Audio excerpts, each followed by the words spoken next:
Subscribe now and press the bell icon. Never miss an update. नमस्कार साथियों, स्वागत करता हूं सभी का इस YouTube चैनल पर जिसका नाम है स्टडी विद पीएन लोधा।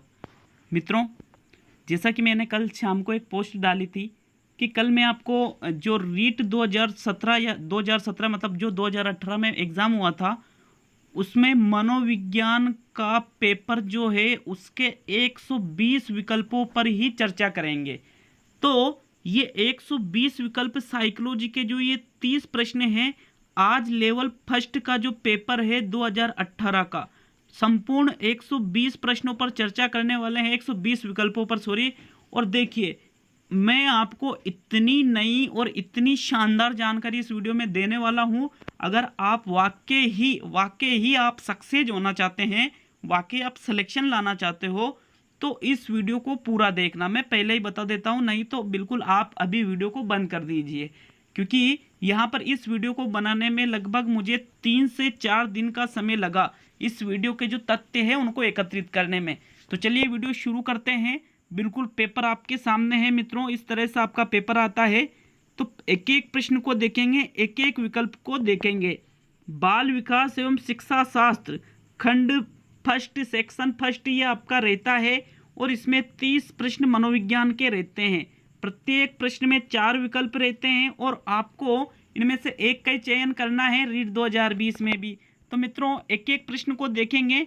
अब देखो, मैं आपको एक बात बताता हूँ कि जो एग्ज़ाम होता है उसमें जो पेपर आता है वो पेपर हिंदी में भी आता है और वो पेपर इंग्लिश में भी आता है साइकोलॉजी का। तो साथियों, यहाँ पर आपको जो हिंदी है इंग्लिश है दोनों को समझते हुए एक एक चीज को अपन हल करेंगे। तो मित्रों, पहला प्रश्न है, देखिए पहला प्रश्न आया था, एक अधिगम विकलांगता जिसमें लिखावट में कठिनाई शामिल है कहलाता है। लिखावट में कठिनाई शामिल है, किसमें कठिनाई हो रही है? लिखावट में कठिनाई बच्चे के आ रही है। विकल्प थे डिसलेक्सिया, डिसकैल्कुलिया, डिसग्राफिया और ध्यान अभाव अति सक्रियता विकार। तो मित्रों, यहां पर देखिए जो प्रथम विकल्प है डिसलेक्सिया, इसको भी देखेंगे, डिसकैल्कुलिया को भी देखेंगे, डिसग्राफिया को देखेंगे और चौथा विकल्प भी देखेंगे। लेकिन एक बार देख लेते हैं कि इसका जो विकल्प है वो कौन सा सही है। तो मित्रों, इसका विकल्प सही था डिसग्राफिया। अब देखो, डिसग्राफिया ये मैं आपको पढ़ा चुका हूं, जो अधिगम निर्योग्य बालक है उसमें मैं आपको ये पढ़ा चुका हूं। तो देखिए, डिसग्राफिया, ग्राफ का मतलब लिखना, इस तरह से मैंने आपको बताया था कि जिन बालकों में डिसग्राफिया समस्या होती है उनको लिखावट में कठिनाई आती है। तो मित्रों, इस प्रकार से तीसरा विकल्प तो सही था। लेकिन जो ये विकल्प है डिसलेक्सिया, डिसलेक्सिया का मतलब होता है अगर कोई बालक वाचन संबंधी कठिनाई महसूस करे। कौन सी? अगर यहाँ पर लिखावट की जगह आता वाचन संबंधी कठिनाई महसूस करता है तो फिर वहां पर आपका डिसलेक्सिया सही होता। अगर यहाँ पर आता कि गिनती या गणना संबंधी कठिनाई महसूस कर रहा है तो फिर वो होता है डिसकैल्कुलिया। तो मित्रों, ये तो है गणना संबंधी कठिनाई, गणना। डिसलेक्सिया है वाचन संबंधी कठिनाई, डिसग्राफिया है लिखावट संबंधी कठिनाई और नेक्स्ट है ध्यान अभाव अति सक्रियता विकार। मतलब किसी बालक का ध्यान उस चीज पे नहीं होता है, ध्यान किसी भी चीज पे नहीं होता है तो वो ध्यान अभाव अति सक्रियता विकार कहलाता है। तो मित्रों, ये था पहला प्रश्न। यहाँ पे अंग्रेजी में लिखा हुआ है डिसलेक्सिया, डिसग्राफिया, डिसकैल्कुलिया, बिल्कुल इंग्लिश में भी लिखा हुआ आता है। नेक्स्ट आता है दूसरा प्रश्न आया था, निम्न में से कौन सा एक योगात्मक मूल्यांकन से संबंधित है? योगात्मक मतलब होता है ये सेमेटिव इवैल्यूएशन। कौन सा सेमेटिव? भाई 2 प्रकार के हैं, एक तो होता है फॉर्मेटिव इवैल्यूएशन और एक होता है सेमेटिव इवैल्यूएशन। तो यहाँ सेमेटिव इवैल्यूएशन के बारे में बात कर रहा है ये। तो यहाँ पे देखिए, एक बार विकल्प देख लेते हैं कि कौन सा योगात्मक मूल्यांकन से संबंधित है। अध्यापक को छात्र की प्रगति के बारे में निरंतर और तत्काल प्रतिक्रिया प्रदान करना, शिक्षा सामग्री के आणविक विश्लेषण पर केंद्रित, शिक्षार्थी की उपलब्धि का लगातार व्यवस्थित आकलन और सत्र के अंत में शिक्षार्थी के प्रदर्शन का अंतिम आकलन। तो मित्रों, इसका राइट आंसर था सत्र के अंत में शिक्षार्थी के प्रदर्शन का अंतिम आकलन। देखो, जो सेमेटिव इवैल्यूएशन होता है वो पूरे वर्ष का एक बार में कर लिया जाता है, और जो फॉर्मेटिव असेसमेंट होता है वो बीच में लगातार निरंतर चलने वाली ये प्रक्रिया होती है फॉर्मेटिव असेसमेंट की। तो मित्रों यहाँ पे देखिए कि ये देखो निरंतर और तत्काल प्रतिक्रिया, तो ये फॉर्मेटिव में आ गया।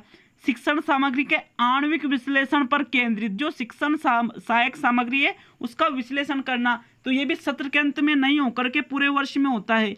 शिक्षार्थी की उपलब्धि का लगातार व्यवस्थित अध्ययन, अब लगातार कर रहे हैं तो ये भी फिर फॉर्मेटिव में आ गया। और सत्र के अंत में शिक्षार्थी के प्रदर्शन का अंतिम आकलन, तो अंतिम आकलन किसमें किया जाता है? फॉर्मेटिव, इसमें सेमेटिव इवैल्यूएशन या असेसमेंट में किया जाता है। इस प्रकार से इसका चौथा विकल्प सही था। आशा है आपको प्रत्येक ऑप्शन समझ में आ रहे होंगे।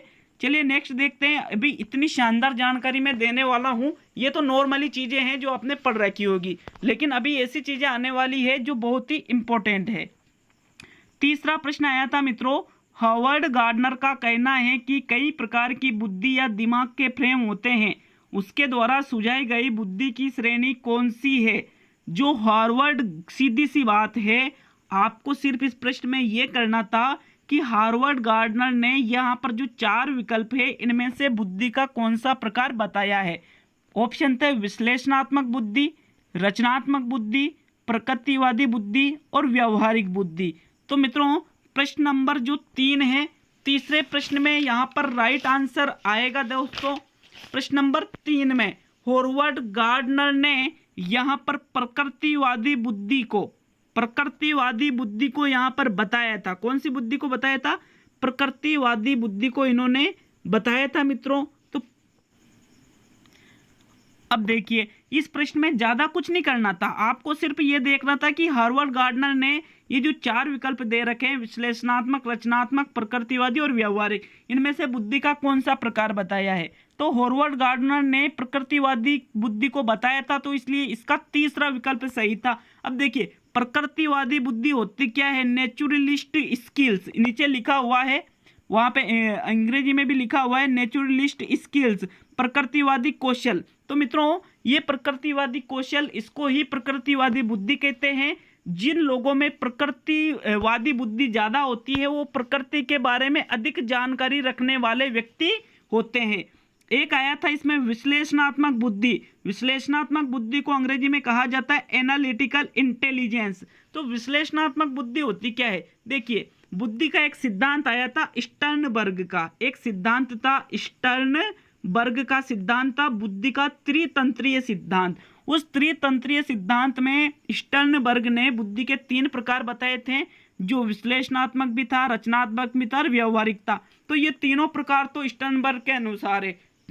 विश्लेषणात्मक बुद्धि की बात करूं मैं, तो विश्लेषणात्मक बुद्धि का ये इस सिद्धांत में तीसरा घटक है। स्टर्नबर्ग के सिद्धांत में विश्लेषणात्मक बुद्धि तीसरा घटक है बुद्धि का, और इसका प्रयोग व्यक्ति किसी समस्या को छोटे छोटे भागों में तोड़कर उसको हल करने का प्रयास करता है। विश्लेषणात्मक बुद्धि में यही है कि जो व्यक्ति के सामने समस्या होती है उसको छोटे छोटे भागों में तोड़कर उसको हल करने का प्रयास करता है, तो उसको विश्लेषणात्मक बुद्धि कहते हैं। नेक्स्ट इसमें आती है रचनात्मक बुद्धि। रचनात्मक बुद्धि को क्रिएटिव इंटेलिजेंस कहा जाता है। रचनात्मक बुद्धि के बारे में बताने वाला हूं मित्रों।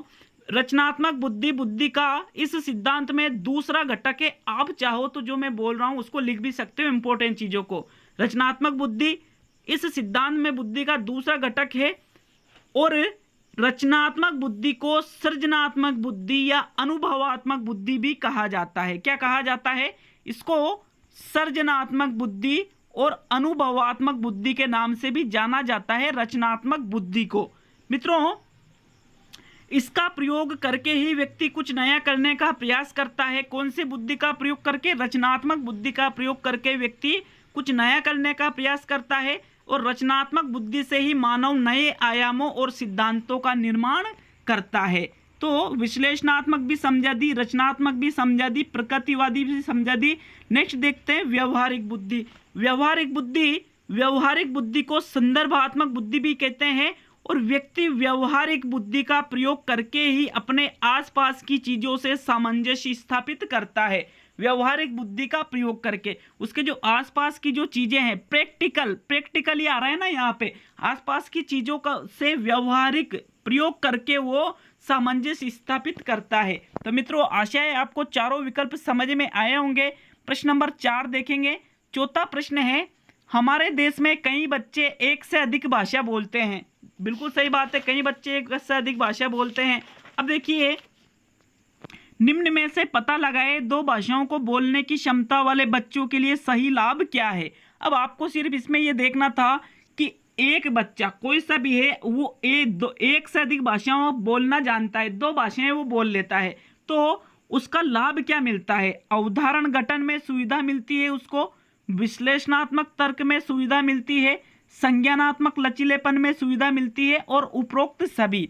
तो मित्रों, प्रश्न नंबर जो 3 है, तीसरे प्रश्न का, प्रश्न नंबर 3 क्या, सॉरी, प्रश्न नंबर 4, इसका राइट आंसर है उपरोक्त सभी। कैसे, मैं अब एक एक का यहाँ पे एक एक विकल्प को बताने वाला हूं। अवधारण गठन में सुविधा, अब 2 भाषाओं को वो जानता है, तो उसकी जो अवधारणाएं हैं, कोई भी टॉपिक है, कोई भी तथ्य है, उनकी जो अवधारणाएं हैं, उनको कॉन्सेप्ट को अच्छी तरह से वो समझ सकता है, सुविधा होती है उस चीज को याद करने में। विश्लेषणात्मक तर्क में सुविधा, अब देखिए 2 भाषा, एक से अधिक भाषाओं का उसे ज्ञान है तो वो विश्लेषण भी अच्छी तरह से कर पाएगा। संज्ञानात्मक लचीलेपन में सुविधा, उसको यहाँ पर भी सुविधा मिल जाएगी। इस प्रकार इसका चौथा विकल्प सही माना गया था। चलिए नेक्स्ट प्रश्न है 5 देखते हैं। 5वां प्रश्न है, देखिए इंपॉर्टेंट प्रश्न। यहाँ पर ऐसे विकल्प आने वाले हैं जिनमें आपको बहुत ही नई नॉलेज मिलेगी। एक अध्यापक कक्षा में कुछ गतिविधि कर रहा है, जैसे न केवल यह पूछ रहा है कि क्या हुआ, बल्कि यह भी पूछ रहा है कि कैसे और क्यों। मतलब देखो, अध्यापक गतिविधि कर रहा है, छात्रों से क्या पूछ रहा है कि क्या हुआ, कैसे हुआ, क्यों हुआ। उन्हें एक प्रश्न के विभिन्न उत्तरों तथा परख की तुलना करने में मदद करना जो वास्तव में सबसे अच्छा जवाब है। इन गतिविधियों से वह बढ़ावा देने की कोशिश कर रहा है। तो देखो मित्रों, यहाँ पर जो अध्यापक है वो क्या कर रहा है, बच्चों से किसी चीज के बारे में कि भाई क्या हुआ, क्यों हुआ, कैसे हुआ। तो यहाँ पर वो मतलब एक ही प्रश्न के उसके पास कई उत्तर आएंगे, यहाँ पर बच्चों की जो उत्तर है उनसे तुलना भी करने में उसे मदद मिलेगी। तो वो किसको, जो वास्तव में सबसे अच्छा जवाब है वो जवाब यहाँ पर निकल के आ जाएगा। तो फिर किसको बढ़ावा दे रहा है वो, समानता को, आलोचनात्मक सोच को, एकीकृत सोच को, या अवधारणा मानचित्रण को। एक एक का अर्थ बताने वाला हूं बहुत ही अच्छी तरीके से। तो मित्रों, साथ ही उसका राइट आंसर आता है आलोचनात्मक सोच। देखो, आलोचनात्मक सोच को क्रिटिकल थिंकिंग कहा जाता है, समानता को एनालॉजी कहा जाता है, एकीकृत सोच को इंटेग्रेटिव थिंकिंग कहा जाता है, अवधारणा मानचित्रण को कॉन्सेप्ट मैपिंग कहा जाता है। अब मैं आपको एक एक चीज का उत्तर बताने वाला हूं, एक एक चीज को समझाने वाला हूं कि किस प्रकार इसका आंसर यहाँ पे आलोचनात्मक सोच रखा गया है। यहाँ पे राइट आंसर क्या है, आलोचनात्मक सोच है, लेकिन क्यों है। तो पहले मैं आपको आलोचनात्मक सोच के बारे में बता देने वाला हूँ कि आलोचनात्मक सोच क्या होती है। अगर किसी भी मुद्दे की खामियों को पहचानना, खामियां मतलब किसी भी मुद्दे की जो कमियां हैं उसको आप पहचान लेते हो।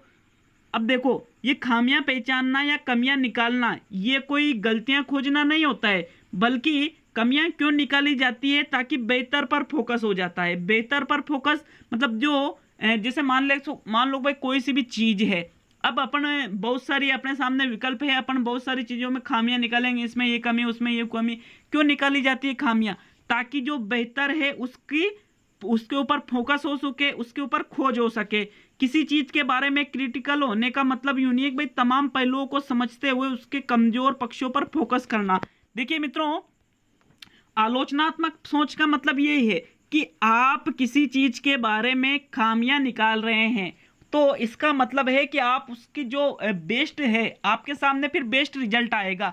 यहां पर प्रश्न में देखिए क्या हो रहा है कि क्या, क्यों, कैसे, उसको बहुत सारे जवाब मिल रहे हैं।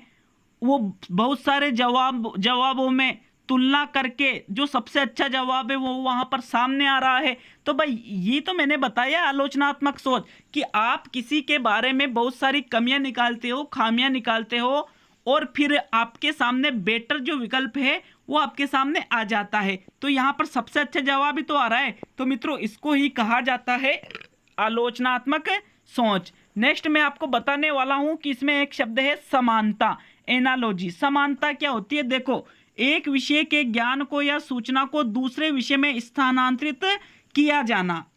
आपके पास एक विषय का ज्ञान है, उसको आप यदि दूसरे विषय में स्थानांतरित करते हो तो उसको ही कहा जाता है एनालॉजी या समानता। जैसे मान लीजिए पृथ्वी और मंगल ग्रह में कुछ बातें समान हैं। अब पृथ्वी और मंगल ग्रह में बातें समान होने पर लोग अनुमान लगा लेते हैं कि यार जैसे पृथ्वी पर जीवन है वैसे ही मंगल ग्रह पर भी जीवन होगा। तो मित्रों इसको ही कहा जाता है एनालॉजी या समानता।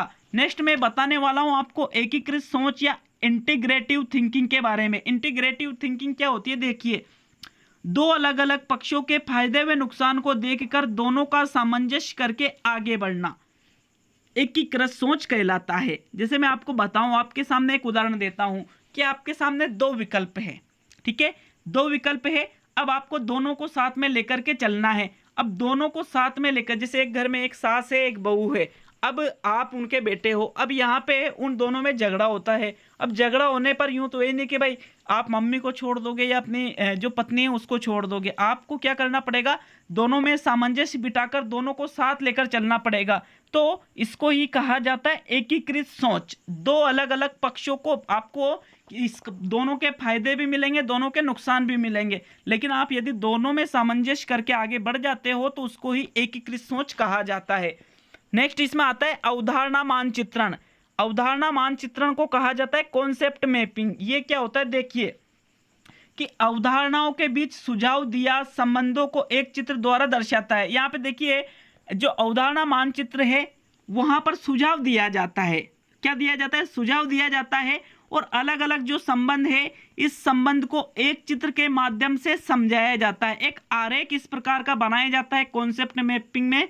एक ग्राफीय प्रणाली कहलाती है ये, एक ग्राफीय प्रणाली भी इसको कहते हैं, जिसके माध्यम से आप अवधारणाओं के मध्य स्थापित संबंधों को समझ सकते हो। कार्य प्रारंभ करने से पूर्व एक फॉर्मेट बनाना आपको इसमें होता है कि किस प्रकार आपको कार्य करना है और सभी तथ्य इसमें क्रमवार रखे जाते हैं। तो इसको ही कहा जाता है अवधारणा मानचित्रण। जैसे मान लीजिए आपको कोई कार्य करना है, कोई नया कार्य शुरू करना है, तो आप निश्चित उसका फॉर्मेट बनाओगे कि मुझे ये, जैसे आपको एक मकान बनाना है कि मुझे इतने कमरे बनाने हैं, या किचन बनाना है, या ये चीज़ बनानी है, या ये करना है, या मेरा बेडरूम रहेगा। आप निश्चित तरीके से उस पर काम करोगे और एक मैप तैयार करोगे कि मुझे इस प्रकार से ये कार्य करना है। तो मित्रों इसको कहा जाता है अवधारणा मानचित्रण। क्या कहा जाता है इसको? अवधारणा मानचित्रण। इसका राइट आंसर मैंने कौन सा बताया था? आलोचनात्मक सोच।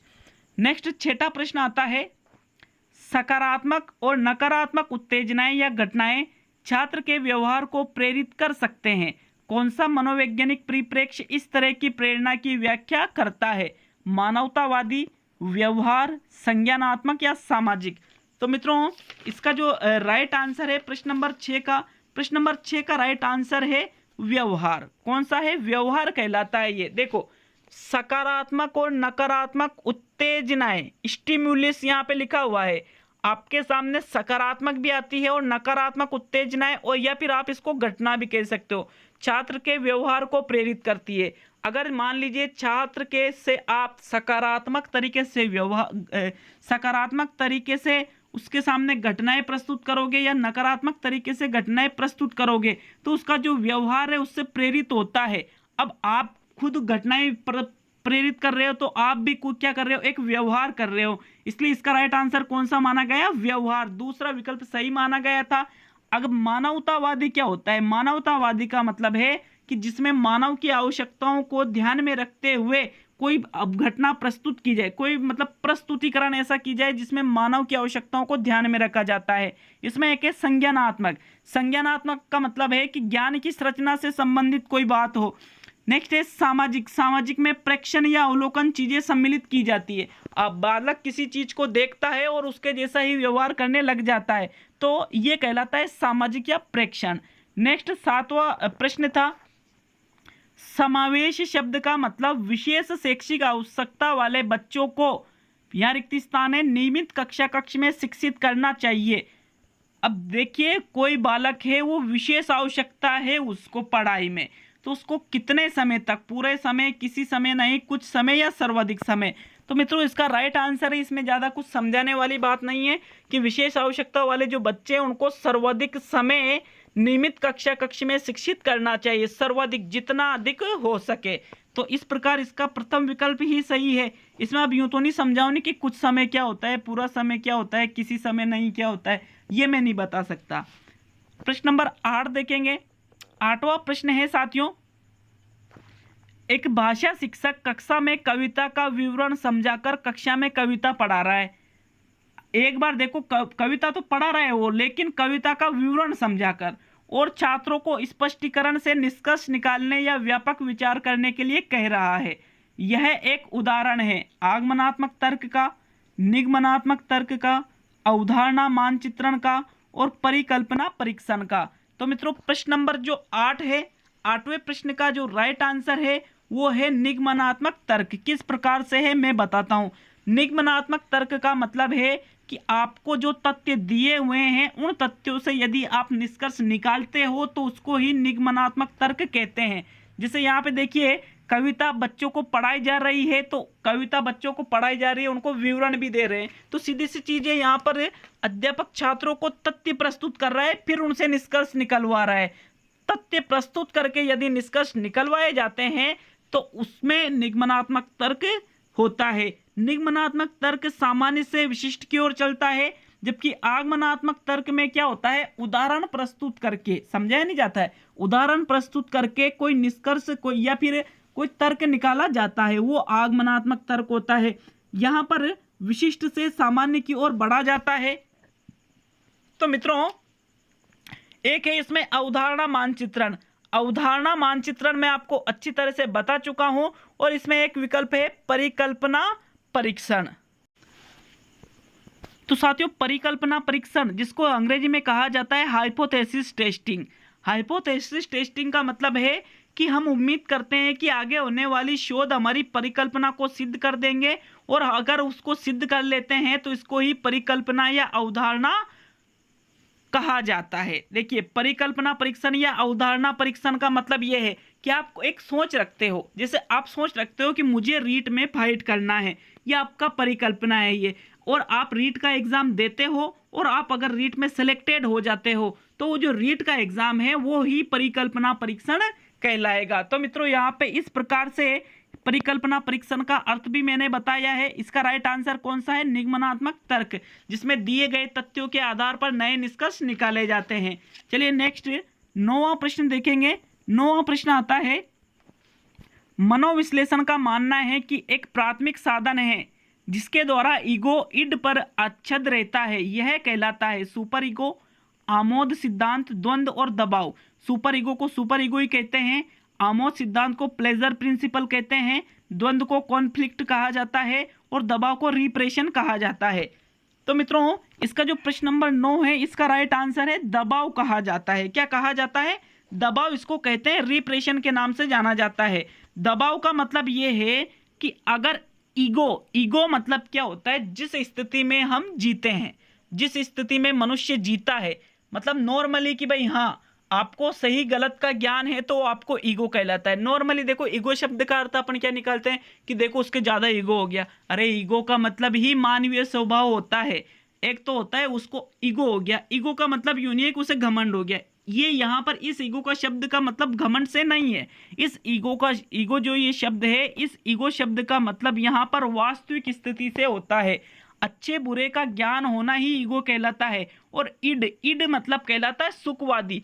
तो ईगो इड पर आच्छद रहता है, मतलब आच्छद रहने का मतलब है निर्भर रहना। अगर मनुष्य का जो स्वभाव है, आगे जो वो ज्ञान है उसका सही गलत का ज्ञान है, अगर वो ही इड पर मतलब है सुख की भावना, इदम जो जानवर की प्रवृत्ति होती है जो सिर्फ अपना खुद का ही भला चाहता है, वो इड के अंतर्गत आता है। तो ईगो का सीधा सा मतलब है अगर ईगो ही इड पर आच्छद रहेगा तो क्यों रहेगा भाई, ईगो इड पर आच्छद क्यों रहेगा, दबाव के कारण रहता है। किसके कारण रहता है, दबाव के कारण रहता है। देखिए मित्रों एक है इसमें शब्द सुपर ईगो। सुपर का मतलब होता है देवत्ववाद से, कोई व्यक्ति देवता बन जाता है जिसके अंदर सुपर ईगो जागृत हो जाता है। जैसे जो ऋषि मुनि है या फिर कोई ऐसे संत है या कोई ऐसे महान पुरुष है जो बहुत ही अच्छा कार्य करते हैं, तो उसके अंदर सुपर ईगो होता है। दो चीजों में से किसी एक का चयन करना, या दोनों में आपको दोनों पसंद नहीं है फिर भी किसी एक का चयन करना है, दोनों पसंद है फिर भी किसी एक का चयन करना है, या फिर दोनों का चयन नहीं करना है, तो मतलब ये एक स्थिति होती है द्वंद्व की, कॉन्फ्लिक्ट जिसको कहा जाता है। तो ऐसी स्थिति आपके सामने कब आती है? जैसे आप पटवारी और रीट की तैयारी कर रहे हो, दोनों की वैकेंसी एक साथ आ गई, आपकी तैयारी दोनों में बढ़िया है, तो आप कंफ्यूज हो जाओगे, द्वंद्व की स्थिति उत्पन्न हो जाती है। एक होता है आमोद सिद्धांत, जिसमें व्यक्ति हमेशा सुख प्राप्त करना चाहता है किसी भी माध्यम से। आमोद सिद्धांत को ही इड कहा जाता है, आमोद सिद्धांत को ही इड कहा जाता है। तो मित्रों ये इसका राइट आंसर क्या है? दबाव है। प्रश्न नंबर 10 देखेंगे। 10वां प्रश्न है, अंतर्मुक्ता और बहिर्मुक्ता व्यक्तित्व का लक्षण निम्न के द्वारा प्रस्तावित किया गया। हेंस आइंजैक के द्वारा, आरबी केटल, गॉर्डन आलपोर्ट और कार्ल रोजर्स। तो मित्रों इसका राइट आंसर था हेंस आइंजैक। अब देखिए, हेंस आइंजैक अंतर्मुक्ता और बहिर्मुक्ता इन्होंने व्यक्तित्व का वर्गीकरण किया है, तो इसमें समझाने वाली बात नहीं है। अंतर्मुखी और बहिर्मुखी व्यक्तित्व का वर्गीकरण तो कार्ल युंग या यंग के द्वारा किया गया, लेकिन अंतर्मुक्ता और बहिर्मुक्ता का जो वर्गीकरण है वो हेंस आइंजैक के द्वारा किया गया, हेंस आइंजैक के द्वारा। प्रश्न नंबर 11 देखेंगे। 11वां प्रश्न है, निम्न में से कौन सा सर्वोत्तम उदाहरण है कि प्रेरणा क्या है? मोटिवेशन के बारे में सबसे बेस्ट यहाँ पर उदाहरण आपको चुनना था कि सबसे जो बेस्ट मोटिवेशन का उदाहरण है। वैसे 4 ही उदाहरण आपको मोटिवेशन के यहाँ मिल जाएंगे, लेकिन उन 4 उदाहरणों में से कौन सा ऐसा उदाहरण है जो सबसे ज्यादा सही है? तो मित्रों यहाँ पर विकल्प में दिया गया था, विकल्पों को देखते हैं। छात्र ए आगामी स्कूल वर्ष के बारे में भावुक है और अच्छा करना चाहता है। छात्र ब सक्रिय है, अपने गणित वर्ग में अच्छा करने के लिए उच्च लक्ष्य निर्धारित करता है, काफी प्रयास के साथ बना रहता है और कक्षा में उच्चतम अंक प्राप्त करता है। तीसरा विकल्प था, छात्र से वह क्या पूरा करना चाहता है पर अपना ध्यान निर्देशित करने में अच्छा है। और चौथा विकल्प था, छात्र द कड़ी मेहनत करती है, उसके शैक्षिक कार्य के बारे में सकारात्मक भावनाओं का अनुभव करती है। तो मित्रों प्रश्न नंबर जो 12 है, 12वें प्रश्न का जो सही आंसर है वो सही आंसर इसका था प्रश्न नंबर 12 का दूसरा विकल्प। वैसे चारों विकल्प सही है, आपको ये देखना है कि प्रेरणा क्या है, कि भाई सक्रिय है, एक तो ये प्लस पॉइंट हो गया, अपने गणित वर्ग में अच्छा करने के लिए उच्च लक्ष्य भी निर्धारित कर रहा है, वो काफी प्रयास के साथ उस पर टिका भी रहता है। ऐसा है भाई, लक्ष्य तो ऊंचा निर्धारित कर दिया लेकिन 2-3 दिन पढ़े और निकल गई सारी हवा, अरे यार मुझसे तो नहीं होती है पढ़ाई, तो यहाँ पे उस पर टिका भी रहना पड़ता है और कक्षा में उच्चतम अंक भी प्राप्त करता है। जैसे आपने क्या किया, रीट की तैयारी के लिए दिमाग में एक प्रेरणा ली कि भाई मुझे तैयारी करनी है, तो आप उस चीज के प्रति एक्टिव हो जाते हो, आप एक लक्ष्य निर्धारित करते हो, काफी प्रयास भी करते हो और प्रयास में उस पर टिके भी रहते हो और आप उच्चतम अंक भी प्राप्त कर लेते हो। तो मित्रों इससे बढ़िया अभिप्रेरणा का उदाहरण इन चारों विकल्पों में से नहीं है, इस प्रकार इसका राइट आंसर दूसरा विकल्प माना गया था। प्रश्न नंबर 12 देखेंगे, जो बहुत ही शानदार, बहुत ही लॉजिकल, बहुत ही सोच पर आधारित, लगभग ये जो प्रश्न है ये 99% जो विद्यार्थी उन्होंने गलत किया था पूरे रीट के एग्जाम में। जिसने सही किया उसको मालूम नहीं था कि इसका आंसर ये सही है, और उसने सही भी किया तो तुक्के से। तो चलिए मैं बताता हूं कि इसका राइट आंसर किस प्रकार से माना गया था। देखते हैं 12वां प्रश्न, यदि बाह्य प्रेरणा एक अंत की युक्ति है तो आंतरिक प्रेरणा क्या है? एक शुरुआत, एक अपने आप में अंत, एक शुरुआत तथा अंत, उपरोक्त में से कोई नहीं। साथियों इसका राइट आंसर था अपने आप में एक अंत। दिमाग में आता है यार कि आंतरिक अभिप्रेरणा तो शुरुआत होनी चाहिए, आंतरिक अभिप्रेरणा तो क्या होना चाहिए, शुरुआत होना चाहिए, लेकिन माध्यमिक शिक्षा बोर्ड ने अपना आप में अंत कैसे मान लिया इसको? तो भाई साहब इस आधार पे माना है। पहले तो यूं बताओ कि बाह्य अभिप्रेरणा ज़्यादा प्रभावी होती है या आंतरिक अभिप्रेरणा ज़्यादा प्रभावी होती है? आपका राइट आंसर रहेगा आंतरिक अभिप्रेरणा, बिल्कुल डेफिनेटली आप यही आंसर दोगे। लेकिन यहाँ पर क्या कह रहा है, यदि बाह्य प्रेरणा एक अंत की युक्ति है, भाई एक तो बाह्य अभिप्रेरणा है वो एक तो कम प्रभावी होती है, ठीक है, एक तो कम प्रभावी होती है। जैसे मान लीजिए कि आपके जो पिताजी है वो आपसे कहते हैं कि बेटा नौकरी लग जा, ठीक है, रीट फाइट कर ले तू, तेरी शादी बहुत ही सुंदर लड़की से करवाऊंगा, तो ये तो बाह्य अभिप्रेरणा होगी। अब इससे ही अंत हो रहा है। ये क्या कह रहा है, यदि सपोज, इफ करना, इफ आ रहा है ना यहाँ पे, यदि मतलब वो सपोज करवा रहा है यहाँ पे कि अगर बाह्य अभिप्रेरणा अंत की युक्ति है, अगर बाह्य अभिप्रेरणा से अंत हो जाता है तो जो आंतरिक अभिप्रेरणा है वो तो अपने आप में एक अंत हो गया। क्यों? क्योंकि ये तो ज्यादा प्रभावी है, और यहाँ पर तो ये उल्टा कर रहा है। उल्टा का मतलब भाई बाह्य अभिप्रेरणा भी यूं थोड़ी है, इससे भी तो सक्सेस हो सकता है आदमी। अगर इससे ही अंत की युक्ति है ये, और ये तो कम प्रभावी है, और ये तो ज्यादा प्रभावी होती है भाई साहब आंतरिक प्रेरणा, तो ये अपने आप में क्या है, ये एक अंत है। इस प्रकार से इसका राइट आंसर कौन सा माना गया, दूसरा विकल्प। प्रश्न नंबर 13 देखेंगे। 13वां प्रश्न है, एक व्यवस्थित विज्ञान जो स्वयं और वातावरण के साथ समायोजन को प्राप्त करने के लिए नियम, कानून और सिद्धांत प्रदान करता है, उसे क्या कहते हैं? अभिप्रेरणा, दिमागी आरोग्यता, अधिगम और द्वंद्व। तो मित्रों इसका जो सही आंसर है वो था दिमागी आरोग्यता। दिमागी आरोग्यता को अंग्रेजी में कहा जाता है मेंटल हाइजीन। द्वंद्व के बारे में मैं आपको बता चुका हूँ, कॉन्फ्लिक्ट के बारे में, और इन दोनों के बारे में अभी मैं बता दूंगा। तो मित्रों पहले दिमागी आरोग्यता, इसका प्रश्न का आंसर कैसे माना गया था, देखो कि वह पहले मैं आपको दिमागी आरोग्यता के बारे में बताता हूँ कि दिमागी आरोग्यता होती क्या है। तो मित्रों जो दिमागी आरोग्यता है उसका मतलब है मस्तिष्क या दिमाग को रोग से मुक्त रखना। मस्तिष्क या दिमाग को आप रोग से मुक्त रखते हो तो उसको ही दिमागी आरोग्यता कहते हैं। अब ये क्या कह रहा है, एक व्यवस्थित विज्ञान, यहां तक तो कुछ है ही नहीं, जो स्वयं और वातावरण के साथ समायोजन को प्राप्त करने के लिए, खुद के साथ और वातावरण के साथ समायोजन प्राप्त करने के लिए नियम, कानून और सिद्धांत प्रदान करता है। मतलब आप अपने माइंड को बिल्कुल मूड फ्रेश रखना चाहते हो, सीधी सी बात है, टेंशन लेने का नहीं, टेंशन देने का।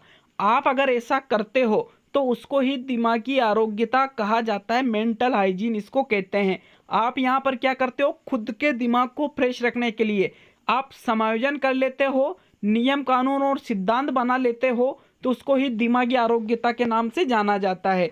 इसमें है अभिप्रेरणा, मोटिवेशन, सभी जानते हो। इसमें एक शब्द है अधिगम, लर्निंग, इसके बारे में भी सभी ने पढ़ रखा होगा, कि इसको भी बताऊं अगर आप कहो तो।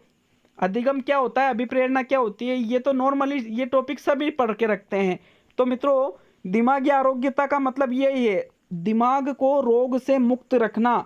दिमाग रोग से कब मुक्त रहेगा, जब आप स्वयं के और वातावरण के साथ समायोजन करोगे और उसके लिए आप नियम, कानून और सिद्धांत बनाओगे। प्रश्न नंबर 14 देखेंगे। 14वां प्रश्न है मित्रों, नेक्स्ट 14वां प्रश्न आता है, एक समायोजन तंत्र में अतीत, वर्तमान और प्रस्तावित व्यवहार के अनुमोदित कारणों में तार्किक और सामाजिक रूप से सोचना कहलाता है। तार्किक रूप से, एक शब्द आ रहा है यहाँ पे तार्किक रूप से। क्या शब्द आ रहा है, तार्किक रूप से। तो मैं आपको बताना चाहता हूं यहाँ पर विकल्प था प्रतिकरण, परिमेयीकरण, प्रतिगमन और दमन। नए शब्द आते हैं भाई साहब। जो समायोजन की जो अप्रत्यक्ष विधियां हैं सारे शब्द वही हैं। अंग्रेजी में नाम देखिए, प्रतिकरण कॉम्पेंसेशन, परिमेयीकरण रेशनलाइजेशन, प्रतिगमन रिग्रेशन, दमन रिप्रेशन। तो मित्रों इसका जो राइट आंसर था वो था परिमेयीकरण। परिमेयीकरण को जो अन्य शब्दों में अपन कहते हैं वो उसको युक्तिकरण भी इसको कहा जाता है, इसको औचित्य स्थापन भी कहा जाता है। रेशनलाइजेशन लिखा हुआ है ना भाई साहब, साइकोलॉजी में ऐसा ही सिस्टम है। आपको अंग्रेजी में इन शब्दों का ज्ञान होना बहुत से भी ज़्यादा जरूरी है, बहुत से भी ज़्यादा। तो मैं ये कहता हूँ कि परिमेयीकरण का मतलब ये है कि आप यहाँ पर किसी चीज के प्रति तार्किक तर्क देते हो, किसी चीज के प्रति तर्क देते हो तो उसको ही युक्तिकरण कहा जाता है। जैसे आपको कोई चीज नहीं मिलती है तो उसमें बुराई कर देते हो, जैसे अंगूर खट्टे हैं, नींबू मीठे हैं।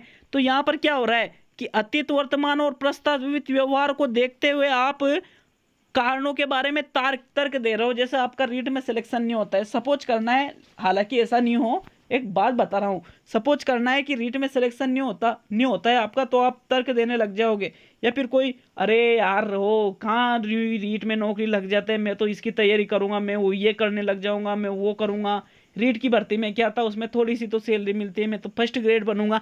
तो आप यहाँ पे अतीत, वर्तमान और आगे के जो होने वाले व्यवहार हैं उनके कारणों में तर्क देते हो, तो उसको ही परिमेयीकरण, युक्तिकरण या उचित स्थापन या रेशनलाइजेशन कहा जाता है। देखिए इसमें एक शब्द है प्रतिकरण, कॉम्पेंसेशन। जो प्रतिकरण शब्द है, प्रतिकरण का मतलब होता है क्षतिपूर्ति।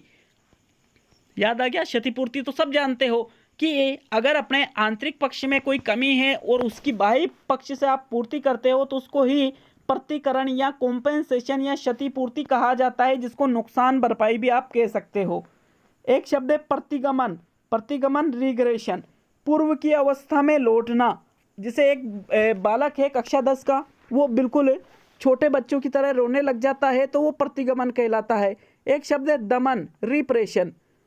दमन का मतलब ये होता है आप किसी इच्छा को बलपूर्वक दबा लेते हो, किसी चीज को भूल जाते हो कि जा तुझको भुला दिया, तो उसको ही कहा जाता है दमन। क्या कहा जाता है? उसको दमन कहा जाता है। मित्रों इस प्रकार प्रश्न नंबर 14 भी मैंने आपको क्लियर करने की पूरी कोशिश की है। प्रश्न नंबर 15 देखेंगे। 15वां प्रश्न आता है साथियों, ये रहा आपके सामने 15वां प्रश्न। स्कूल की संगठनात्मक स्थापना छात्रों के अधिगम को प्रभावित करती है। यह पहलू उस श्रेणी से संबंधित है। किससे संबंधित है? स्कूल की संगठनात्मक स्थापना क्रियात्मक कारक से, मनोवैज्ञानिक कारक से, सामाजिक कारक से और अन्य कारक से। तो मित्रों इसका राइट आंसर है वो है सामाजिक कारक से।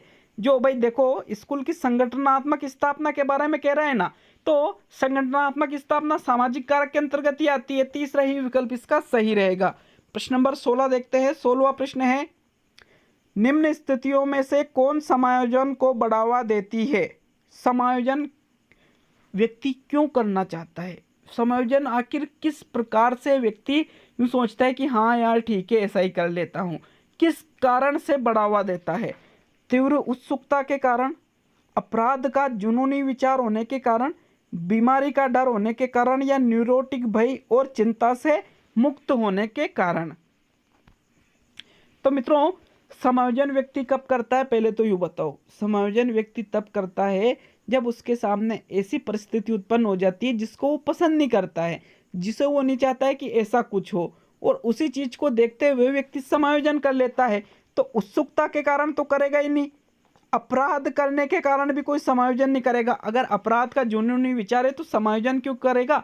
वो तो वहां पे अपराध करेगा। बीमारी का डर होने के कारण व्यक्ति समायोजन कर सकता है, लेकिन यहाँ पर न्यूरोटिक भय और चिंता से मुक्त, न्यूरोटिक भय और चिंता से मुक्त। तो देखिए मैं आपको बताने वाला हूँ न्यूरोटिक भय का मतलब क्या होता है। न्यूरोटिक, इसको इंग्लिश में लिखा हुआ है free for neurotic fears and anxiety. तो मित्रों न्यूरोटिक भय का मतलब है मनुष्य की जो मनोविक्षिप्त अवस्था होती है, मनोविक्षिप्त मैं लिख के बताता हूं यहाँ पे, मनोविक्षिप्त जो अवस्था होती है उसको ही न्यूरोटिक भय कहा जाता है। अपने जो शरीर में न्यूरो सिस्टम होता है, ठीक है, जो अपने नसें होती है, नस जानते हो ना सभी, तो उनमें कुछ यदि खिंचाव आ जाता है, उनमें कुछ प्रॉब्लम आ जाती है, उसके भय से और किसी भी प्रकार से चिंता की मुक्ति के लिए व्यक्ति समायोजन करना चाहता है। इस प्रकार इसका डी वाला विकल्प सही माना गया था। प्रश्न नंबर 17 देखेंगे। 17वां प्रश्न है, एक शिक्षक के रूप में आपने अपने छात्रों से हमारे जीवन पर प्रदूषण के प्रभाव को समझाते हुए एक निबंध लिखने के लिए कहा। मतलब आप क्या कह रहे हो? आप एक शिक्षक हो और छात्रों से कह रहे हो, छात्रों को पहले जीवन पर प्रदूषण के प्रभाव को समझाया और फिर निबंध लिखने के लिए कह रहे हो। इस कार्यभार से ब्लूम के वर्गीकरण के कौन से संज्ञानात्मक स्तर की व्याख्या की गई है? विश्लेषण की, संप्रयोग की, समझ की या ज्ञान की? ऊपर लिखा हुआ है एनालिसिस मतलब विश्लेषण, एप्लीकेशन मतलब संप्रयोग, कॉम्प्रहेंशन मतलब समझ, और नॉलेज मतलब ज्ञान। तो मित्रों इसका जो राइट आंसर है वो है संप्रयोग। संप्रयोग का मतलब क्या होता है? देखो मैं संप्रयोग का मतलब आपको बताने वाला हूँ कि व्यक्ति जो सीखा हुआ ज्ञान है यदि उसका प्रयोग करता है तो उसको संप्रयोग कहते हैं। तो यहाँ देखिए, अध्यापक जीवन के पर प्रदूषण के प्रभाव को समझा रहा है, मतलब छात्रों ने उस ज्ञान को सीख लिया है और यदि वो निबंध लिख देते हैं उस चीज के ऊपर, तो फिर प्रयोग ही तो कर रहे हैं यार, उन्होंने जो ज्ञान सीख लिया उसका प्रयोग कर रहे हैं लिख करके। वो विश्लेषण करना क्या कहलाता है? देखिए, विश्लेषण का मतलब ये है किसी भी तथ्य की तह तक जाना, किसी भी जो तथ्य है आपके सामने उसकी तह तक जाना तो विश्लेषण है। समझ का मतलब क्या है? किसी चीज के बारे में आप पता लगा लेते हो, किसी चीज में आप अंतर खोज लेते हो, तुलना कर लेते हो, वर्गीकरण कर लेते हो, व्याख्या कर लेते हो, उदाहरण दे देते हो, तो इसको समझ कहा जाता है। एक शब्द आता है इसमें ज्ञान। ज्ञान का मतलब है किसी भी चीज की पहचान करना ही ज्ञान कहलाता है। जैसे एक गाय है, गाय को देखकर कोई बच्चा कहता है कि ये गाय है, तो मित्रों इसको ही ज्ञान कहा जाता है। और इसके दो प्रकार होते हैं, पहला प्रकार होता है प्रत्यय स्मरण और दूसरा प्रकार होता है प्रत्याभिज्ञान। प्रत्यय स्मरण और प्रत्याभिज्ञान ये दोनों ज्ञान के प्रकार है। प्रत्यय स्मरण का मतलब है कि वह ज्ञान जो स्मरण पर आधारित हो, अपनी स्मरण शक्ति पर, और प्रत्याभिज्ञान का मतलब है वह ज्ञान जो देखने पर आधारित होता है। तो मित्रों ये था प्रश्न नंबर 17। चलिए अगला प्रश्न देखते हैं, 18वां प्रश्न। शिक्षक के तौर पर आपने एक उपयुक्त परीक्षण और जांच सूची का उपयोग करके छात्र की बुद्धि, व्यक्तित्व तथा कक्षा व्यवहार के बारे में जानकारी एकत्र की, यह प्रक्रिया कहलाती है। इसे आकलन कहेंगे, मापन कहेंगे, मूल्यांकन कहेंगे या सभी कहेंगे? मित्रों इसका जो राइट आंसर है वो आता है आकलन। अब देखो इसको आकलन ही इसका राइट आंसर क्यों माना गया है, तो पहले मैं आपको आकलन का मतलब बता देता हूं कि आकलन में क्या होता है। आकलन एक रचनात्मक प्रक्रिया है। कैसी प्रक्रिया है आकलन? एक रचनात्मक प्रक्रिया है जिसके द्वारा शिक्षक को यह ज्ञात होता है कि छात्रों में उचित अधिगम हो रहा है या नहीं हो रहा है। यह ज्ञात करने के लिए ही आकलन किया जाता है। देखो आप परीक्षण और जांच सूची का उपयोग करके छात्र की बुद्धि, व्यक्तित्व और कक्षा व्यवहार के बारे में जानकारी एकत्र कर रहे हो, तो मित्रों यहाँ पर इसका राइट आंसर आकलन ही है, क्योंकि यहाँ पर आप क्या कर रहे हो, इस चीज की जानकारी ले रहे हो कि आप जो अधिगम करवा रहे हो वो अधिगम हो रहा है या नहीं हो रहा है। इसमें एक शब्द है मापन। मापन को यहाँ पर मेजरमेंट कहा जाता है। मापन का मतलब है आंकिक वर्णन करना। किसी भी चीज के बारे में आप यदि आंकिक वर्णन करते हो तो वो मापन कहलाता है।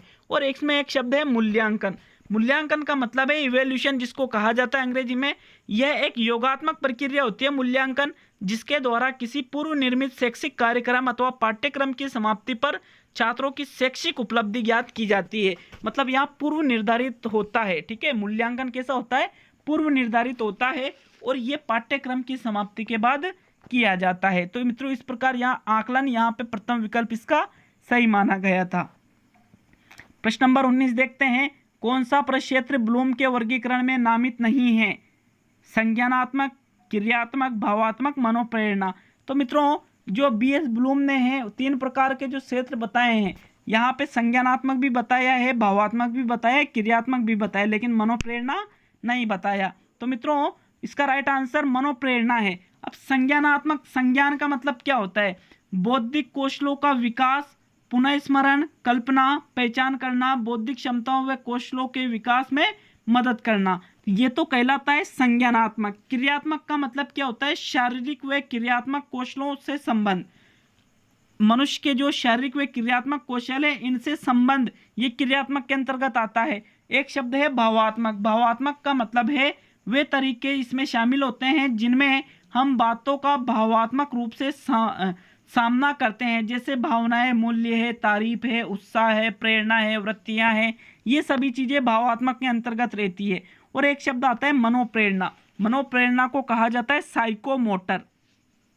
तो देखो साइकोमोटर का सीधे से देखिए, शारीरिक हलचल, समन्वय एवं कौशल, ये तीनों चीजें साइकोमोटर के अंतर्गत आती है।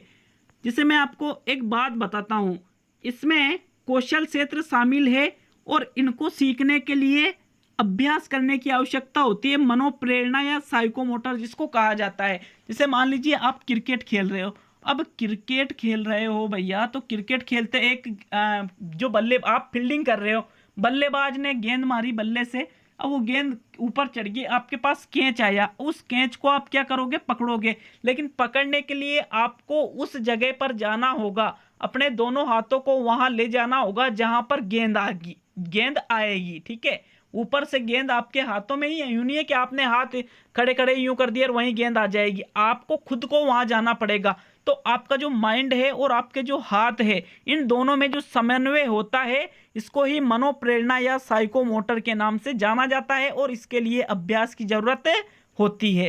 प्रश्न नंबर 20 देखेंगे। 20वां प्रश्न है, निम्न में से कौन सा राष्ट्रीय पाठ्यचर्या 2005 ढांचे में मार्गदर्शक सिद्धांत नहीं है? तो देखो मित्रों, एनसीएफ का प्रश्न है ये, कौन सा मार्गदर्शक सिद्धांत नहीं है ये पूछ रहा है एनसीएफ 2005 का। स्कूल से बाहर जीवन को ज्ञान से जोड़ना, ये तो है बिल्कुल, जो स्कूल का ज्ञान है उसको बाहरी जीवन से जोड़ना है। परीक्षा को अधिक लचीला और कक्षा जीवन में एकीकृत करना, ये भी है बिल्कुल, परीक्षा को लचीला बनाया जाए।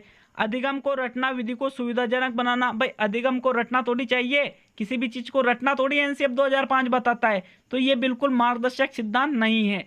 और पाठ्य पुस्तक केंद्रित रहने की बजाय बच्चों के समग्र विकास के लिए समृद्ध पाठ्यचर्या प्रदान करना, यूनिक, भाई बच्चों को किताबें पढ़ा दी, सभी चीजें खेल वगैरह सब कुछ होना चाहिए, ये भी एनसीएफ 2005 बताता है। तो इस प्रकार मित्रों इसका तीसरा विकल्प सही है। प्रश्न नंबर 21 देखेंगे। 21वां प्रश्न आता है साथियों, शुरू में एक बच्चा अपनी पूरी हथेली का उपयोग करके वस्तु को पकड़ता है, धीरे धीरे वृद्धि और विकास के रूप में बच्चा उंगलियों और अंगूठे का उपयोग वस्तुओं को उठाने के लिए करता है। इस प्रकार की प्रगति है सिफेलोकोडल, प्रोक्सिमोडिस्टल, व्यापक से विशिष्ट कार्रवाई और अनियमित प्रगति। तो साथियों इसका जो राइट आंसर है वो दो विकल्प माने गए थे, सिफेलोकोडल और व्यापक से विशिष्ट कार्रवाई। तो दोनों क्यों माने गए थे, देखिए सिफेलोकोडल का मतलब क्या है कि बालक का विकास सामान्य से विशिष्ट की ओर होता है, सिर से लेकर के पैर की ओर बालक का विकास होता है। बालक पहले सामान्य क्रियाएं करेगा और फिर विशिष्ट क्रियाएं करेगा, उसको ही सिफेलोकोडल कहते हैं। जैसे बालक पहले पूरी हथेली का उपयोग कर रहा है, फिर उंगलियों का और फिर अंगूठे का, ये है सामान्य से विशिष्ट की ओर। इस प्रकार इसका राइट आंसर है सिफेलोकोडल। इसमें दूसरा विकल्प है प्रोक्सिमोडिस्टल। प्रोक्सिमोडिस्टल का मतलब होता है विकास अंदर से बाहर की ओर होता है। इसमें बालक पहले विशिष्ट क्रियाएं करता है और फिर सामान्य क्रिया करता है, ऐसा इनका मानना है। यहाँ पे ये विकल्प नहीं सही नहीं था, ये अनियमित प्रगति भी सही नहीं था, और व्यापक से विशिष्ट कार्रवाई, देखो व्यापक से विशिष्ट की ओर, तो विशिष्टता की ओर जा रहा है ना ये। व्यापक मतलब बड़े रूप में, जैसे पहले पूरे हाथ का प्रयोग, फिर हथेली का प्रयोग, फिर उंगलियों का प्रयोग, फिर अंगूठे का प्रयोग, तो व्यापक से विशिष्ट की ओर ये जा रहा है। इस प्रकार इसके दोनों विकल्प सही माने गए थे। प्रश्न नंबर 22 देखेंगे। 22वां प्रश्न है मित्रों, बच्चे के विकास को अक्सर शारीरिक, संज्ञानात्मक, भावनात्मक और सामाजिक जैसे 3 व्यापक क्षेत्र में विभाजित किया जाता है। विकास प्रक्रिया इन क्षेत्रों में कहाँ तक संबंधित है? देखो बच्चों का विकास है, शारीरिक विकास भी होता है, संज्ञानात्मक भी होता है, भावनात्मक भी होता है, सामाजिक होता है। तो इनका आपस में कितना संबंध होता है? ये अन्य को प्रभावित किए बिना स्वतंत्र रूप से विकसित होते हैं क्या? शारीरिक, संज्ञान, भावनात्मक, सामाजिक, ये विकास एक दूसरे को प्रभावित नहीं करते हैं और स्वतंत्र रूप से विकसित होते हैं, या एक एकीकृत और समग्र प्रकार से विकसित होते हैं, या आंशिक रूप से विकसित होते हैं, या बेतरतीब ढंग से विकसित होते हैं? तो मित्रों इसका राइट आंसर था एक एकीकृत और समग्र प्रकार में ये विकसित होते हैं। ऐसा नहीं है कि भाई कोई एक विकास हो गया और 3 विकास तो हुए ही नहीं, ऐसा बिल्कुल भी नहीं होता है। सभी विकास एक एकीकृत और समग्र रूप से ये विकसित होते हैं। दूसरा विकल्प इसका सही है। प्रश्न नंबर 23 है मित्रों, एक बच्चा जो कि एक विशेषता जैसे मौखिक क्षमता में उच्च या निम्न है, बाद की उम्र में भी वो रहेगा, यह बयान के महत्व पर जोर देता है। प्रारंभिक अनुभव, वातावरण, अनुवांशिकता तथा वातावरण। मित्रों इसका राइट आंसर था अनुवांशिकता। देखो प्रश्न को समझो, प्रश्न क्या है कि कोई बच्चा है वो मौखिक क्षमता में, बोलने में वो उच्च है या फिर बोलने में वो बिल्कुल निम्न है, और ये बाद की उम्र में भी रहेगा। ऐसा नहीं है कि आप इसको आगे जाकर सुधार सकते हो, तो इसको तो अनुवांशिकता ही कहते हैं ना भैया। जन्मजात जो चीज़ चलती आ रही है, जिसका इलाज नहीं किया जा सकता है, जो बाद में भी ऐसी रहेगी, तो अनुवांशिकता के अभाव प्रभाव से तो रहेगी। ऐसा तो नहीं कि वातावरण से उत्पन्न हुई और बाद में भी वैसी रहेगी, ऐसा नहीं है। यहाँ पे ये विकल्प गलत है और इसमें अनुवांशिकता और वातावरण दोनों आ गए तो ये गलत हो गया। और प्रारंभिक अनुभव भी इसमें नहीं आएगा, इसलिए इसका मित्रों अनुवांशिकता वाला विकल्प ही सही है। प्रश्न नंबर 24वां देखेंगे। 24वां प्रश्न है, अधिगम में उपयोग और अनुपयोग के नियम को भी कहा जाता है। प्रभाव का नियम भी कहते हैं, श्रम का नियम भी कहते हैं, प्रबलन का नियम भी कहते हैं, या इनमें से कोई नहीं। तो मित्रों, law of use and disuse in learning also called. तो उपयोग और अनुपयोग के नियम को कहा जाता है श्रम का नियम। इसको किताबों में आपको मिलेगा ये अभ्यास का नियम लिखा हुआ, लॉ ऑफ एक्सरसाइज लिखा हुआ है अंग्रेजी में अच्छी तरह से। प्रभाव का नियम लॉ ऑफ इफेक्ट, प्रबलन का नियम लॉ ऑफ इन्फोर्समेंट। तो मित्रों, प्रभाव का नियम, इसको परिणाम का नियम भी कहा जाता है। और इसके भी दो प्रकार होते हैं, एक तो होता है संतोष का नियम और एक होता है असंतोष का नियम। किसके? प्रभाव के नियम के। जो श्रम का नियम है, इसके भी दो प्रकार है, कौन कौन से? उपयोग का नियम और अनुपयोग का नियम। तो मित्रों, उपयोग और अनुपयोग का नियम को श्रम का नियम क्यों कहते हैं? देखिए, क्योंकि किसी वस्तु का यदि आप लगातार उपयोग करोगे तो आप उस चीज को कभी नहीं भूलोगे, और किसी चीज को आप उपयोग करना बंद कर दोगे तो आप उस चीज को भूल जाते हो, तो इसको ही अनुपयोग का नियम कहते हैं। तो मित्रों, यह है श्रम का नियम। प्रभाव या परिणाम का नियम क्या होता है? देखिए, क्लियर है कि आपको, जैसे आप कहीं जा रहे हो, 500 का नोट मिला तो वो आपको प्रभावित करता है, आपको संतुष्टि प्रदान करता है, तो आप उसको उठा लोगे। लेकिन उसकी जगह अगर आप कहीं जा रहे हो भीड़ वाली जगह, अगर 1 रुपया पड़ा हुआ है तो आप क्या करोगे? उसको नहीं उठाओगे। और भले शादी हो रही है और वहाँ किसी का 2000 का नोट गिर गया तो चुपचाप जाओगे, उसके ऊपर खड़े रहोगे और उसको आराम से उठा लोगे। क्यों? क्योंकि उसको आपको उस चीज से संतोष प्राप्त होता है। ये होता है प्रभाव का नियम। एक है इसमें प्रबलन का नियम। प्रबलन का नियम क्या कहलाता है? किसी कार्य को करने के पश्चात प्रबलन प्रदान करना, कोई प्रबलक प्रदान किया जाता है, वही प्रबलन का नियम। जैसे CL हल ने ये नियम बताया था कि कोई चूहा है, उस चूहे ने क्रिया की, फिर उसको बाद में प्रबलन क्या दिया गया? भोजन प्रबलन उसको दिया गया। तो किसी क्रिया के बाद में अगर कोई प्रबलक दिया जाता है तो वापस क्रिया दोहराई जाती है, यही कहलाता है प्रबलन का नियम। दोस्तों, प्रश्न नंबर 25 है, पावलोव के प्रयोग में कुत्ता न केवल मांस प्रदाता के मांस सीधे मुंह में रखने से लार टपकाता है, किंतु इससे पहले भी, अर्थात जब सीढ़ियों के नीचे आने वाले प्रशिक्षक के कदमों की आवाज़ सुनता है। इस संवृत्ति को कहा जाता है विलोपन, बिना शर्त प्रोत्साहन, अनुकूलित उत्तेजना और तत्परता। तो मित्रों, पहले आपको इंग्लिश में इस पहले प्रश्न को समझिए कि मांस प्रदान करने से पहले ही कुत्ते के मुंह में लार आ रही है। ठीक है, मांस प्रदान करने से पहले ही कुत्ते के मुंह में लार आ रही है, तो उसको आप क्या कहोगे? विलोपन, बिना शर्त प्रोत्साहन, अनुकूलित उत्तेजना या तत्परता। अगर हिंदी में विकल्प समझ में नहीं आ रहा है तो इंग्लिश में देखिए, extension, unconditional stimulus, conditional reflex और रेडीनेस। तो मित्रों, इसका राइट आंसर था कंडीशनल रिफ्लेक्स, मतलब अनुकूलित उत्तेजना। देखिए, यहाँ पे कुत्ते को बिना मांस दिए ही, ठीक है, कुत्ते को मांस नहीं दे रहे हैं, लेकिन रोजाना उसको मांस दिया जाता है। अब कोई जो मांस देने वाला है, उसकी आवाज़ रोज बिल्कुल एक निश्चित टाइम पे वो मांस देने जाता है। अब वो जैसे ही सीढ़ियों पर चढ़ता है तो सीढ़ियों पर उस रोजाना एक तरह उसी टाइम पर आवाज़ आती है और उसके कुछ समय बाद कुत्ते को मांस दे दिया जाता है। तो कुत्ता की क्या अनुबंधन हो गया है, और उसके जैसे कदमों की आवाज़ आई और फिर भी उसके मुंह में लार आ जाता है। ठीक है, तो उसको क्या कहा जाता है? कंडीशन रिफ्लेक्स उसको कहा जाता है। अनुकूलित उत्तेजना इसका राइट आंसर रहेगा। एक शब्द है इसमें विलोपन। विलोपन का मतलब है अनुबंधन का खत्म हो जाना। अनुबंधन यदि खत्म हो जाता है तो उसको विलोपन कहेंगे। जैसे वो आदमी अगर रोजाना वहाँ मांस लेकर आता है, सीढ़ियों पर आवाज आती है और उसके मुंह में लार आ जाती है, लेकिन 2-4 बार हो गया, वो आता तो है, सीढ़ियाँ बजाता है, लेकिन वो उसको मांस प्रदान नहीं करता। तो एक समय ऐसा आता है जिसमें उसको सीढ़ियों की आवाज़ सुनकर वो लार नहीं टपकाता है, तो उसको विलोपन कहेंगे। एक है बिना शर्त प्रोत्साहन। बिना शर्त प्रोत्साहन शब्द थोड़ा चेंज होकर गया, लेकिन अंग्रेजी में नाम देखिए अनकंडीशनल स्टिमुलस। अनकंडीशनल स्टिमुलस का मतलब होता है अनानुबंधित उद्दीपक। जो उद्दीपक अनुबंधित नहीं हो उसको ही अनानुबंधित उद्दीपक कहेंगे।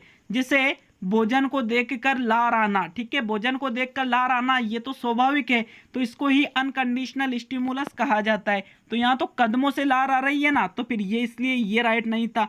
एक है तत्परता। तत्परता मतलब है किसी भी कार्य को करने के लिए आंतरिक रूप से तैयार रहना, तो तत्परता वाली बात तो है ही नहीं इसमें मित्रों। इसका जो राइट आंसर है वो कौन सा था? अनुकूलित उत्तेजना। प्रश्न नंबर 26 है। 26वां प्रश्न है, अनुभूति बच्चे और वातावरण के बीच अंतःक्रिया की निरंतर प्रक्रिया के माध्यम से विकसित होती है। यह सिद्धांत किसमें प्रतिबिंबित होता है? थॉर्नडाइक अधिगम के सिद्धांत में, पियाजे संज्ञानात्मक विकास सिद्धांत, टोलमैन संकेत अधिगम और कोहलर अधिगम सिद्धांत। तो मित्रों आपको क्या करना था? देखिए एक शब्द आ रहा है ऊपर, cognition develops. Cognition develop theory किसके द्वारा दी गई थी? जीन पियाजे के द्वारा कोग्निशन डेवलप थ्योरी दी गई थी। यहाँ पे आपको शब्द ही मिलाना था। कोग्निशन डेवलप यहाँ पे लिख रहा है पियाजे कोग्निटिव, दोनों एक ही जैसे है ना। संज्ञानात्मक और अनुभूति बच्चे और वातावरण के बीच। तो मित्रों यहाँ पर संज्ञान शब्द इन्होंने नहीं दिया है। अगर यहाँ पर भी संज्ञान शब्द आ जाता तो फिर होता क्या, वहां पर बहुत ही आसानी से सभी पकड़ लेते कि अरे यार ये तो संज्ञानात्मक विकास का सिद्धांत है। तो आपको अंग्रेजी में नाम जरूर देखना है। देखो कोग्निशन डेवलप्स आ रहा है और पियाजे कोग्निटिव डेवलपमेंट आ रहा है। तो बिल्कुल इस प्रकार से इस सिद्धांत में वातावरण और अनुभूति, बच्चे और वातावरण के बीच अंतःक्रिया की निरंतर प्रक्रिया के माध्यम से विकसित होती है अनुभूति, ऐसा पियाजे का मानना था। बी वाला ऑप्शन इस प्रकार से भी आप इसको सही कर सकते थे। प्रश्न नंबर 27 देखेंगे। अब देखो थॉर्नडाइक का, टोलमैन का और कोहलर का सिद्धांत तो अब मैं इतनी ज़्यादा तो समझा नहीं सकता हूँ कि इन्होंने क्या क्या नियम दिए थे, क्या प्रयोग किए थे। ये तो अधिगम के सिद्धांतों में आप सभी ने पढ़ रखा होगा। प्रश्न नंबर 27 देखेंगे, बहुत ही इंपॉर्टेंट प्रश्न है।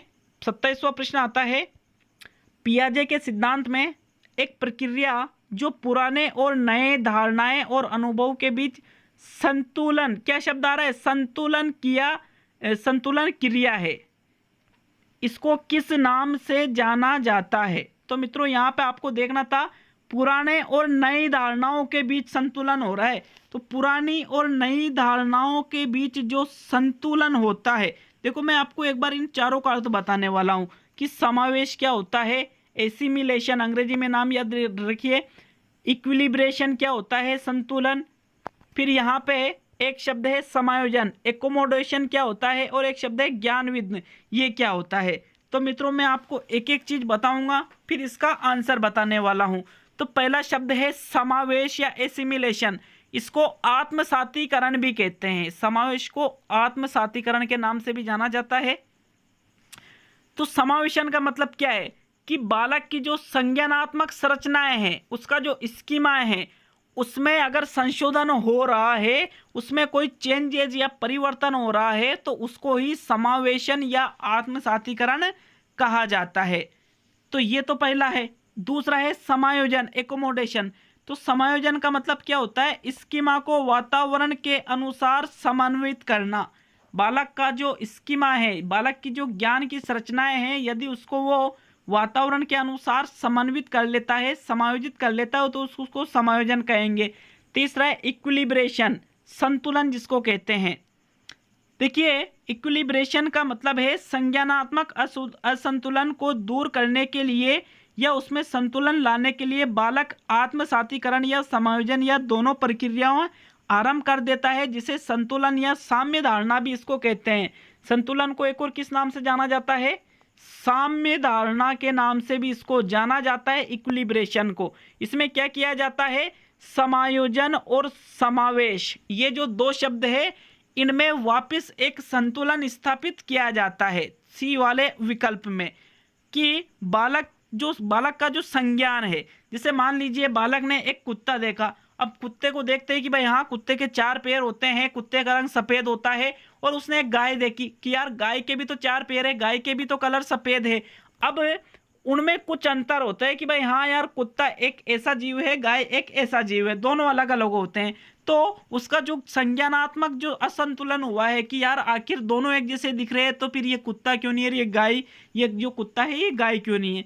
तो उस असंतुलन को बालक दूर करने के लिए जो आत्मसातीकरण होता है या फिर जो समायोजन होता है या समावेशन होता है, वो यहाँ पर प्रारंभ कर देता है। किसके अंतर्गत प्रारंभ करता है? संतुलन के अंतर्गत। और एक डी वाला विकल्प है ज्ञान विघ्न। ज्ञान विघ्न का मतलब है भ्रांत धारणाएं बालक के मन में आती है, तो उसको भ्रांत मतलब झूठी धारणा है, तो उसको ज्ञान विघ्न कहा जाता है। अब मित्रों प्रश्न नंबर 27 का जो सही आंसर है साथियों, इसका राइट आंसर आता है संतुलन। संतुलन क्यों है? देखो, क्योंकि पुरानी और नई धारणाओं के बीच संतुलन हो रहा है। पुरानी और नई धारणा, अभी मैंने आपको बताया था ना कुत्ता और गाय वाला, तो उसकी जो पुरानी और नई धारणाओं के बीच यदि वो संतुलन किया जाता है तो उसको किस नाम से जाना जाता है? इक्विलिब्रेशन के नाम से इसको जाना जाता है। संतुलन की जगह साम्य धारणा शब्द भी यहाँ ऑप्शन में आ सकता था, लेकिन अंग्रेजी में इसका सिर्फ एक ही नाम रहेगा, इक्विलिब्रेशन। ठीक है, प्रश्न नंबर 27 का विकल्प सी सही रहेगा। मैंने आपको समावेशन भी बताया है, क्या है? संज्ञानात्मक संरचना को संशोधित करना। समायोजन क्या होता है? स्कीमा को वातावरण के साथ समन्वित करना। संतुलन क्या होता है कि जब संज्ञानात्मक असंतुलन होता है तो व्यक्ति उसको संज्ञानात्मक असंतुलन में संतुलन लाने के लिए बालक समावेशन और समायोजन की प्रक्रिया आरंभ करे, तो उसको संतुलन कहा जाता है।